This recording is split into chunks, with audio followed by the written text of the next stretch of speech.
जो तो मेरा तू सब मेरा, फलकों मेरा जमी मेरी। अगर तू एक नहीं मेरा तो कोई शई नहीं मेरा।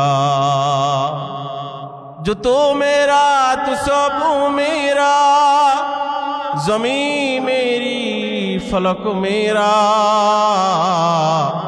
अगर तू एक नहीं मेरी तो कोई शई नहीं मेरा। আল্লাহ যদি তুমি আমার হয়ে যাও, এই দুনিয়া আমার, আসমানও আমার, জমিনও আমার। আল্লাহ তুমি যদি আমার না হও, অর্থাৎ তোমার সন্তুষ্টি যদি অর্জন করতে না পারি, জমিনও আমার না, আসমানও আমার না। আর যার আল্লাহর সন্তুষ্টি অর্জন হয়ে গেছে, মান লাহুল মাওলা ফালাহুল কুল, মাওলার সন্তুষ্টি যার অর্জন হয়ে গেছে, তার দুনিয়া আখিরাত সবকিছু অর্জন হয়ে গেছে।